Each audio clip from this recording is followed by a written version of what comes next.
այո, շատ բարձր է եղել, որ ես դեպքը եւ դեպքի հետ կապված ցանկացած հանգամանք դատապարտում եմ,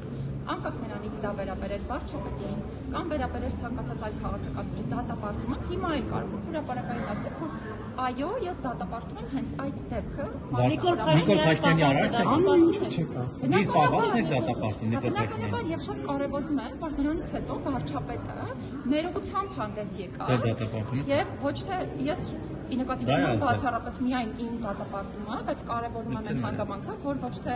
այլ քաղաքական ուժերի եւ առանձին մասնագիտական համայնքների պես վարչապետը հարձակվեց օրինակ մարդու իրավունքների պաշտպանի կամ պաշտպանի հաստատության վրա, այլ դրանից հետո որոշակի գործողություններ հետևեցին։ Որ հարձակվեց մենք ձեզ պաշտպանում։ Այլ չկա պաշտպանության, անկեղծ ասած, որովհետեւ մենք համարձակության նշաններ ցուցաբերում